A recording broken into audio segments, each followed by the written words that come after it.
Hello everyone, welcome back to the show. We're here at the CEA Line Show in New York City. This is a place to be to check out some of the hottest technologies on the market today. Let's take a closer look. Day school actually paid off, and clearly you've done a lot in bringing technology to the forefront and really interactive and fun. Talk a little bit about your projects and your technology.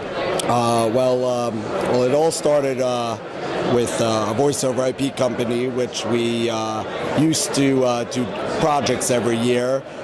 We made arcade machines. One year we were going to make an R2 robot from Star Wars.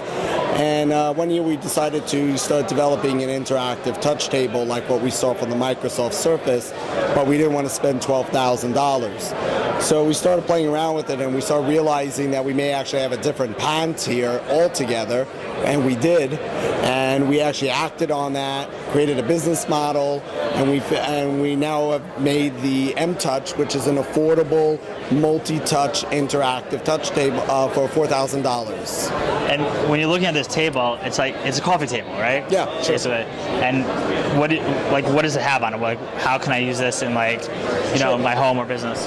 Well, okay, so in your business, you may want to showcase your products or services. For your home, you could certainly put it on and put on baby pictures, wedding photos, things like that. We're seeing more of an attraction in the commercial industry, small, medium, and large-sized businesses.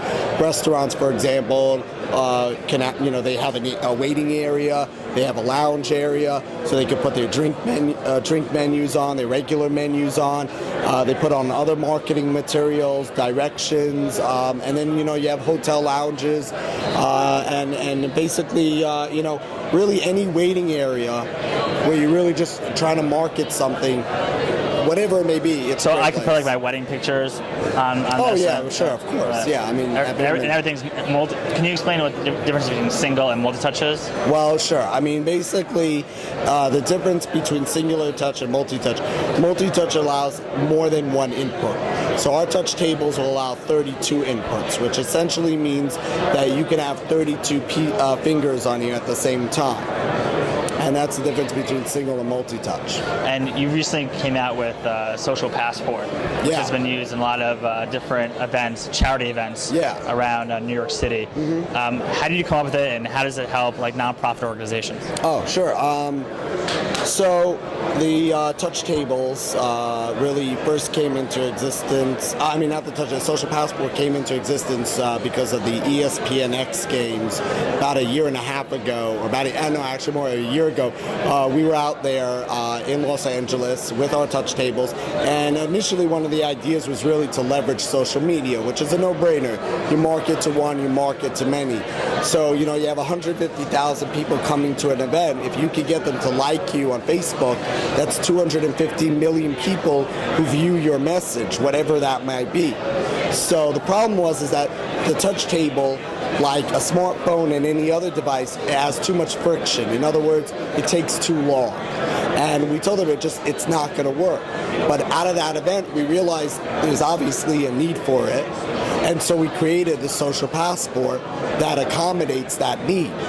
And now, through Social Passport, you can instantly communicate a message in less than 3 seconds. The user can have anything from a smartphone, a regular flip phone, even a piece of paper.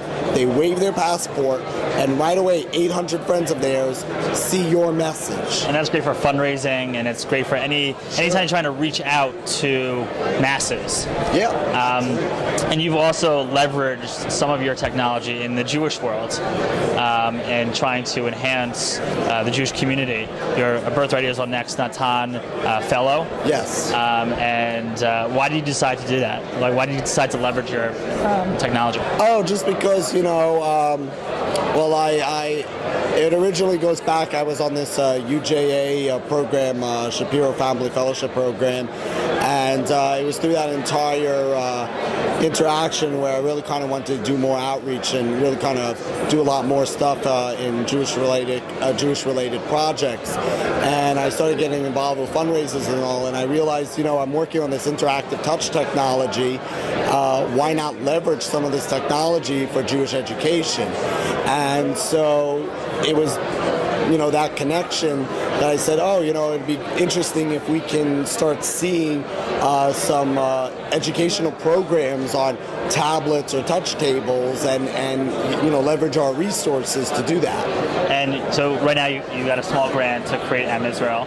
Yeah. And tell us a little bit about how that came about and what is it about? Well, M Israel is it's basically it's got an educational piece to it. It's got a tourist piece to it.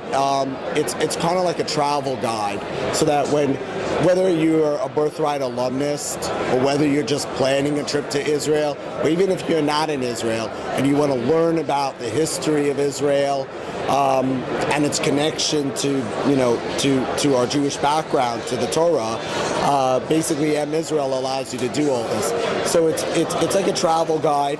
You can go through Israel, and through GPS it'll actually pull up the historical sites that are near you, give you an entire timeline of that historical site, related scriptures in the Torah of that historical site, and also nearby places such as amusement parks, retail stores, bathrooms, travel, etc., videos, pictures, and also advisory items like take off your shoes, make sure you wear a yarmulke, things like that. And one of the great things about technology that is constantly evolving, where do you see like the Jewish world in incorporating technology? I think that I do believe that now that we're in the tablet revolution, before when we started there was no tablet, no iPad. Now we're in the tablet revolution. 40 tablets, 50 tablets being released within a year. Prices are going down to sub 200, sub 100. And at that point, I see tablets making its way into the classroom more and more. It's becoming more cost effective. The problem is the software world is trying to catch up with the hardware now, and especially in the Jewish world. So in Jewish education, we're missing out on a lot of these Judaic applications that should be there on the App Store or on the Android Marketplace, because if we can bring that into the classroom, we'll be able to give children a more enhanced experience and a more interactive educational experience. So can you take let's say PJ Library has tons of books for kids. Can you make that interactive? Sure, absolutely. I mean, these are some of the ideas that I'm working on and thinking of deploying. Yeah. Great. Well, good luck. Oh, thank you. As you can see, the CEA Line Show is truly a fantastic event. We learned a lot about new technologies and how it's enhancing our global community. This is Aaron Herman, and thanks for watching.